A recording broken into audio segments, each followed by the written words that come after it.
World Showcase. So this kind of came out of nowhere, as it normally does with Nintendo. And we're probably just going to go through the highlights of some of the games that caught our eye. I actually am going to change up your order a little bit, Swinny. Do you want to start with TMT Shredder's Revenge? So a game that got announced last month. It wasn't clear what platforms it was actually going to come to, but now we know it's coming to PC, to Switch, obviously, and then other platforms seem inevitable as well. Is this like a day one purchase for you, Swinny? No, definitely not day one. Oh, okay. But, I wanted to play it. like, I wanted to play co-op with you guys. I mean, like, until before, I buy more games like on day one than I ever have doing this show. Yeah, that's true. But still, like, I'm not the kind of person who generally buys day one. Hey, you bought that shit game with dinosaurs for $8 on launch. Your point? Why don't you buy this so we can play it together? Okay, well, let's talk about the game. Okay, fine. And was the reference to you not eating your hat, was that a reference to saying that it's guaranteed to come out on Switch? Yeah, that's all it was. So basically, I said if it doesn't come out on Switch or is not announced to Switch, I'll eat part of a hat, and that's all it was. I got excited. I actually messaged you guys like after 1 o'clock in the morning when this thing was streaming. Hey, hooray! I don't need to eat part of a hat with no context at all. And I thought that was a totally normal message for you. I didn't even really think about it. But how good does this game look, man? The animation looks incredible. Yeah, no, I'm really looking forward to it. That's the only reason I want to mention. I just wanted to bring up the fact that okay. That he doesn't eat the hat. I'm scot-free. I'm all good. Yeah, no, it's good that it got announced. It seems like they'll bring it into a Xbox showcase and a PlayStation State of Play as well at some stage to announce it's on that platform as well. One of the games that I wanted to call out, and I don't think you guys thought much of this game, is The Longing. I did. Oh, you did. Sorry, apologies. I thought I put it as a... Yeah, you did the t-shirting thing so late that I didn't notice it. Yeah. So, like, one thing is, I do love games that, and we do have a story about it a bit later, games that are not just games, but they do something that you couldn't do in any other medium, and they take advantage of the medium itself. So, like, I think it's quite an interesting game. It was based on, and the developers, German developer actually spoke about the reasoning or like where he came up with the idea. But essentially, it's about a folklore and an underground king that was there for hundreds of years. But the idea of the game is that the game actually takes place from the moment you start playing it, continues on for 400 real-time days. And so if you walk away from the game, come back, it's, time passes as it does in your real world. That's so cool. And just like digging into this game, I like the more I looked into it, because it's it's actually already out on Steam. It's actually quite weird, like what they're doing with it. There's like multiple endings to this game. So people have like hacked it and seen what the endings are. And that's just I don't want to ruining know. the fun. It is. I don't even want to know 100% about is it. ruining the fun, right? I almost don't want to know anything about it other than the minimal stuff you're talking, because I actually want to grab this. Yeah, I don't want to ruin it, because I might grab it as well, because I want to go on the 400-day journey, right? Same. But we'll go on it together. It's I just say it's like brutal, this game. Like there's multiple ways it can end, and I was just like, wow, okay, it's interesting. Cool. And then I didn't anything. look too much into it, so I don't really fully know. Good. And the other bit is, and this is why I love this developer, that they've actually put up a trailer, and it's a 4-hour trailer. What? Yeah, it's on YouTube. Wow. I sent it to you. That's awesome. It's a 4-hour trailer. And it's just like the characters doing something. And it's all like just footage from the actual game, because that's how the game is. I thought he would have made it 400 minutes. That would have been... I can't click it anyway, but thanks. So like the idea of it is like, hey, you exist in this world and you can do things. So one thing that you can do in this game, in the game itself, as time passes, you can read the entire book of Moby Dick. Like it has all the text in the game. Wow. Like you can read through it. And I think you get like unlocks if you do some of this stuff. Huh. And then there's I weird might actually shit. do that. There's weird shit in the game where it's like, you're waiting for a spider to come down. And if you grab the spider, you can explore more of the cave. but the spider can take like weeks to come down, and you have to like when you see it, you have to go get it. It Wow. looks really fascinating. I love it's to me, it's more just like art plus a game. Yeah, this is so unique. And I love that kind of stuff. Like it actually Same. inspired me to go because Mike and I have to publish a game, and I had this crazy idea for a game because I'm like I gotta do something really small because I've got barely any time, right? And I had this crazy idea for a small game that's really different. So maybe I'll talk to you about it, Mike. Okay. Better hurry up. Yeah, I know. We're off to a bad start. Oh my god, it's We're already certainly April. firmly in the disappointing realm for that. All right, do you want to do And the third only one? people we're really disappointed is ourselves. Yeah, that's true. Do you want to do the third one, Swinny? Yeah, so we had GetsuFumaDen, Undying Moon, which is actually looks cool. it's a new Konami published game, not developed by them, but it's a remake of one of their Famicom games from 1987, which is an action platformer, and it seems like they're taking what was more a traditional kind of just platforming game and adding some more like metroidvania and also roguelite elements. And I know often those two don't kind of seem counter kind of to each other, but I don't know exactly, but maybe possibly I think they talk about dungeons kind of being like having that roguelite element to it, so it's So potential like randomly maybe, generated kind of thing? yeah, potentially you go into the dungeons and it's like that. I'm not sure, but also people throw around the term metroidvania without like proper usage all the time, so who knows. I've done that before. But it's got a very cool art style, like an Ukiyo-e Japanese art style, kind of like a It looks really cool. yeah, it looks neat. Really and cool art style, yeah. It's actually available. It's coming out on Steam Early Access next month, May the 13th, and it's coming out next year on Switch. And anyone that buys the Steam Early Access version will actually get apparently a copy of the Famicom original to play, I guess, on Steam. So that's pretty neat. Yeah, thought it was pretty cool. Yeah, no, it's interesting. They're still making games, Konami. It's just they're not making AAA games at the moment. Yeah, well, this even is out of their recent wheelhouse because a lot of their recent games have been things that were like collections or like things that you'd expect them to do, like your Pro Evolution Soccer and stuff. So to kind of come out with this is a bit of against what they were recently doing, which is great. Yeah. We need more games from Konami. No, that makes sense. And the next one was Aztec Forgotten Gods. Yeah, I think this game looks absolutely fantastic. So it's coming essentially to pretty much every platform, and I believe it's Q4 this year.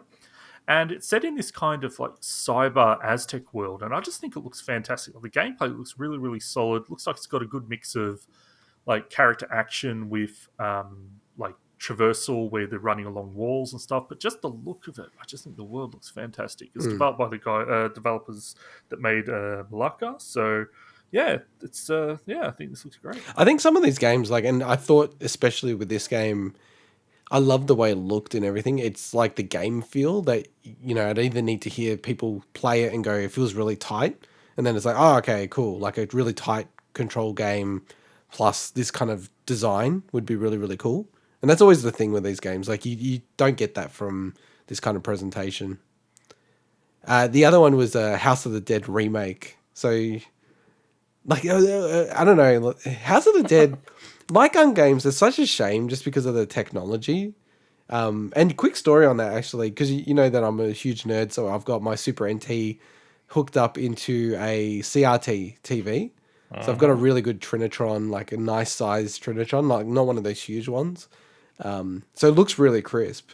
And for the first time ever, my son, who's about 3.5, I'm like, hey, he's never seen this. I'll go, I'll turn it on. Do you want to see what I played when I was like little like you?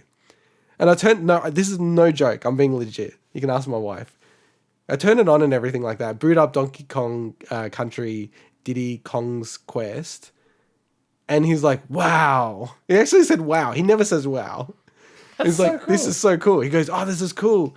And then I go, what do you want? Because we have the flat screen TV right next to the CRT TV. I go, which TV do you want? This one or that one?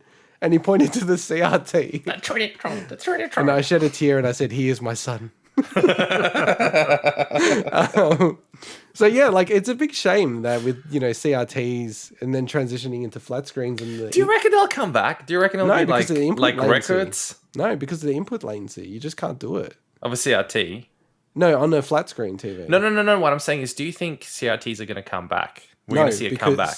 CRTs are extremely toxic. The development, like how you make them, there's a lot of toxic material. They have a lot of toxic material in them themselves. Okay, but there's no way to like make them cleaner. Kind of like, you know how record players are back. Yeah, but they're not toxic, right? Like, well, vinyl's not. They're technically super toxic, heavy, but they're super heavy for like the volume that they take up. But surely someone's gonna be like, you know what? We can make a new version of the CRT. Look, to be honest, I hope it happens, but That'll be cool. the factories, because I don't know, this is a real huge diversion, but sometimes when you go to make a piece of silicon, for example, like a semiconductor or something like that, you need like literally a $10 billion factory to build that, I read it was right? 15 to 18 billion today. Okay, but yeah. I'm saying like 10, like that's the ballpark, right? So in the end, like the CRT factories, they were really insanely expensive to produce very accurate cathode ray tubes, and like Sony, they've lost the patent on the Trinitron technology, but like it's there's just no money in it. There's no money in it because you can still get CRTs relatively cheap. They've gone up in price a lot, to be honest. I was looking the other day, and they're like hundreds of dollars now, CRTs. Because I was thinking about buying some extra to put in my Probably garage. be thousands soon. Well, they're all running out, right? Like, and they're getting wrecked exactly. and stuff. So limited amounts and limited parts to fix them. And... So, like, looking at like House of the Dead, House of the Dead, yeah. I don't know how they like the big thing, Swinny. Like, is like how is it going to control? Is it going to be like touchscreen? Tap tap tap tap tap. Nah, well, it's the Switch, right? So you think it would be the pointer controls? Do you think so, Swinny? Yeah. So apparently there's going to be co-op in it, so it makes sense for people to be able to use the Joy-Con separately for 2 players. But yeah, this is something that we'd known about but we hadn't seen yet. So this is developed by Megapixel Studio, but it's published by Forever Entertainment, who we covered a few weeks ago as part of the fact that they'd signed up with Square Enix to develop remakes on one of their IPs. Good connection. And this studio, Megapixel Studio, were the ones that made the Panzer Dragoon remake. And they are also a remake. They've already announced, they announced at the same time that they're also remaking the sequel to House of the Dead, but they only showed the first one. So, yeah, and this is coming out this year. I mean, I can't say it looked fantastic or anything. I love House of the Dead, but also it's kind of arcade games. Or if you talk about like rose-tinted glasses, every arcade game has rose-tinted glasses to me. Like playing House of the Dead 2 in the arcade, like that game looked amazing at the time, but I don't know how it would match up these days. I saw it the other day. Like those games still hold up. Like they hold up, but it's you need that. No, exactly. Really no, that's the big thing. And that what was it, about 4 franchises that with the shooter franchises? So Point Blank, Time Crisis, Virtua Cop, and House of the Dead. They were just like insane. So sick. It's so cool. But it's the physical equipment that made them so cool. I played those games on other mediums, and it's just not the same. Yeah, it's a tricky one. Typing of the Dead was really cool. That is a really cool idea. That was really cool. I love that. That's a really cool idea. So they had for their one last thing. So it was kind of weird for Nintendo. They were wrapping up the whole Indie Direct, and then like it kind of cut halfway through, and they revealed Oxenfree 2, Lost Signals. Have you actually played the first one, Swinny? So I've played parts of it. Yeah. And I look, it's really, really cool. It's one of those games you have to kind of be in a mood to play because it's very narrative driven, and it's the kind of thing where you want to sit down and play through it kind of almost in one go, or like across a couple of playthroughs, because it's it's not a very long game by all accounts. But this was the biggest new announcement they dropped, because I don't think anyone had heard about this, or at least definitely none of the major outlets. So it's really, really cool get. We don't know if it's exclusive to Switch or not, but they have said it's coming out this year. So I gotta play the first one now. It's kind of weird the way they revealed it, because I don't think it was really obvious that it was Oxenfree 2 for people who aren't it was into right at Oxenfree. the end, and So I don't know if it really helped them in the way they structured it. It was cool to have a one last thing, but yeah, I've got this game. I just find that these kind of games, personally, I can't play too many of them. Like I'll play, What Remains of Edith Finch, and then I feel like I'm spent on those games for a couple of years. There's just something about those games that just never grip me that much. And then the last one, I think the one that we're all kind of excited about to varying degrees. Yes. And I think one of us already has bought it. Have they? Yes, Man they in the middle. have. What is it, Mike? The moment I heard it, it's Fez. Oh my And how God, did I you love discover Fez. it? Obviously, very diligently watching this, Totally doing the show, diligently. everything. Yeah, absolutely diligently. I had no freaking idea it came out in this. Totally missed it. It was actually kind of semi hidden in a way. They didn't even really talk about it much. I know. Which is a real shame. It's because I've been ranting on to you guys for a while now, I think, that it would be perfect to release Fez on the Switch. It would feel like such a perfect coupling of a game and a piece of technology, having that in your hand. And finally they did it. Ah, so cool. It's on mobile, don't you? No. But you wouldn't want to play it on mobile versus I know, but he Switch. said have it in your hands. I was just clarifying. Oh, okay. Yeah, but it's Mobile. no. I just think the Switch is a perfect platform for a game like this. So, by the way, for people who don't know what Fez is, so it's made by Polytron, and it originally came out. How long ago was that? Like 9 years ago or something? Yeah, 9 here years. We go. Yeah, because it's had its ninth anniversary. I'll give the audience a bit of a behind the scenes. So Swinny Okay. extremely diligently Very takes diligent. very amazing notes. And then I just think ignore them. I refer to them a lot. And every now and then I'd miss something that's in there. Mike never looks at it. No, because I don't want to look like then I'm he's just like, reading notes. What? How long ago was it? And literally, Swinny's got it just had its This is- ninth this is anniversary of why the it- original Xbox 360. I didn't want to look like I'm reading notes. All right, I'll read the notes. So it's had its Don't read the ninth notes. anniversary of the original 360 release, which both Swinny and I played back in the day and loved to bits. I don't want to spoil anything about it, but play the damn game. I haven't played it yet. Oh man, play it. It's so cool, and let's just say it very strongly encourages you more than I think any other game that I've ever played to do New Game Plus. Oh, Can't okay. say why, but trust me. Don't tell me. Don't tell me. It's on crazy. it's on sale at the moment. It's on as well. sale. I mean, look, it's 10% off. I think at the moment. Couple of bucks. But It's worth it for the- $18.90, right? Oh, Australian? easy in my opinion. Yeah, it's an amazing game. And it was a part of the indie game, the movie documentary, which was absolutely lightning in the bottle. The fact that they were following these studios and they went on to make 3 very significant indie games. very, very Like, if you only had those 3 games in that era and said these are the only games you can pick, that's a pretty good grouping, a good trio. So, Yeah. Are you going to get this again, Swinny? No, because I repurchased it on Steam and I didn't replay it through there. So I have it on Steam as well. Yeah, but just to buy it again, just for another version. For me, Yeah, but this is like the version to get. for me, the magic of Fez is the first time you play through the game. I guess, yeah. So I think that it is still great, probably to replay, but the magic is in the discovery. That's That true. is all I'm going to say. But it's been 10 years and I have a really shit memory, so I'm hoping that I wouldn't kind of remember like everything. rediscovering anything anyway. So But it's just like that.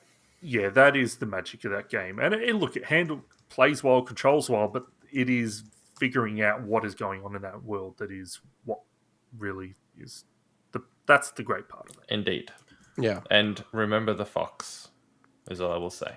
And just to amazingly bring everything together with my discussion about analog, something you'll discover soon, Swinny, is that Phil Fish, the main guy, let's be real, behind Fez Fez, the main dude, actually created the boot up animation for Analog Super NT. I did know that, but thank you for reminding me. Oh, look at this smug bastard. I We did should have not know mentioned that. it. Look at this bastard assuming I don't know something that's pretty common knowledge. It's pretty common knowledge that Phil Fish did the boot up animation for the Analog Super NT. Yeah, that's real common Yeah, knowledge. of course. Let me just ask my girlfriend. Hey, babe. Oh yeah, it was actually Phil Fish. How did you know? Turns out it is common knowledge. All right. Overall, I thought this was a pretty good showcase. Actually, it's probably one of the best indie showcases. It was, and you know what? I was going to put an interest in a bunch of other things, but I didn't because in the interest of time. So there were actually probably another 3 or 4 games on there that I will grab that aren't even on the list that we spoke about. Yeah. All right. Let's move on to our next story. is Square Enix up for sale? No. So we had recent reports from Bloomberg Japan that hinted of the potential sale for Square Enix. So as we've seen